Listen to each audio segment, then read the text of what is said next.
आदाब, नमस्कार। आप देख रहे हैं मंथन टुडे। मैं हूं आपके साथ उज़्मा। एप्स्टीन फाइल, संसद का बवाल और PM Modi is compromised. Poster हकीकत क्या है?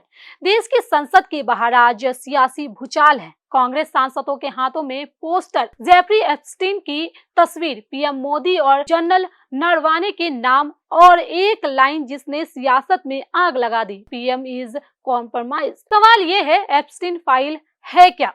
संसद में इसका विरोध क्यों हो रहा है? क्या वाकई पीएम मोदी का नाम किसी फाइल में है या फिर ये सिर्फ एक सियासी हमला है? चलिए पूरे मामले के तथ्यों के साथ बिना शोर शराबे के समझते हैं। जेफरी एप्स्टीन अमेरिका का एक अरबपति फाइनेंसर जिस पर नाबालिग लड़कियों के यौन शोषण और high profile sex trafficking racket चलाने के आरोप लगे। 2019 में एप्स्टीन की जेल में मौत हुई, जिसे लेकर आज भी सवाल खड़े होते हैं। लेकिन कहानी यहीं खत्म नहीं हुई। अमेरिकी अदालतों में चली एक सिविल केस फाइल में एप्स्टीन से जुड़े ईमेल्स, गवाही और कॉन्टैक्ट लिस्ट को 2024 में सार्वजनिक किया गया। इन्हीं दस्तावेजों को मीडिया में कहा गया एप्स्टीन फाइल। इन फाइल में ब्रिटेन के प्रिंस एंड्रयू, अमेरिकी उद्योगपति, राजनेताओं और सेलिब्रिटीज के नाम पर अब आते हैं भारत की संसद पर। कांग्रेस का आरोप है कि सरकार अंतर्राष्ट्रीय मुद्दों पर पारदर्शिता नहीं दिखा रही। सत्ता से जुड़े लोग जवाबदेही से बच रहे हैं और एप्स्टीन जैसे वैश्विक कांड पर भी चुप्पी है। सस्पेंस हुए सांसदों ने मकर द्वार पर नारेबाजी की, पोस्टर दिखाए और सरकार को नैतिक जवाबदेही के कटघरे में खड़ा करने की कोशिश की। यहीं से मामला प्रदर्शन से प्रोपेगेंडा की ओर बढ़ गया। सबसे बड़ा सवाल यही रहा कि अब तक जारी एप्स्टीन फाइल में प्रधानमंत्री नरेंद्र मोदी का नाम, जनरल मनोज नरवाने का नाम किसी भी आधारिक दस्तावेज में नहीं है, न अमेरिकी कोर्ट फाइल में, न एफबीआई या डीओजी के रिकॉर्ड में। तो फिर पोस्टर क्यों? कांग्रेस इसे राजनीतिक प्रतीक बता रही है, बीजेपी इसे झूठा और देश विरोधी आरोप कह रही है। सरकार का साफ जवाब, बिना सबूत देश के प्रधानमंत्री को बदनाम करना संसदीय मर्यादा के खिलाफ है। राजनीतिक जानकारों की माने तो कांग्रेस का मकसद सरकार को नैरेटिव डिफेंस में लाना और संसद के बाहर दबाव बनाना है।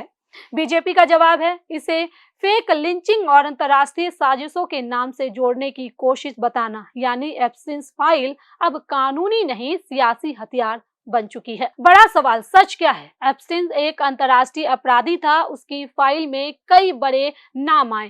कांग्रेस ने अपने सोशल मीडिया प्लेटफॉर्म एक्स के जरिए दावा किया है कि एप्स्टीन फाइल में नरेंद्र मोदी का नाम आ गया है। अमेरिका के सीरियल रेपिस्ट, बाल यौन अपराधी और मानव तस्कर जेफरी एप्स्टीन ने 9 जुलाई 2017 को एक मेल में लिखा।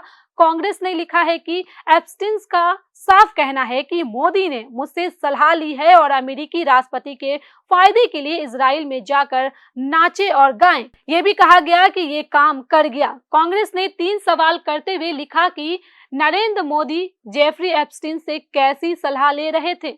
मोदी अमेरिकी राष्ट्रपति ट्रंप के किस फायदे के लिए इजराइल में नाच और गा रहे थे? एप्स्टीन ने लिखा है कि इट वर्क। तो इसका क्या मतलब है? नरेंद्र मोदी जी, देश जवाब मांग रहा है।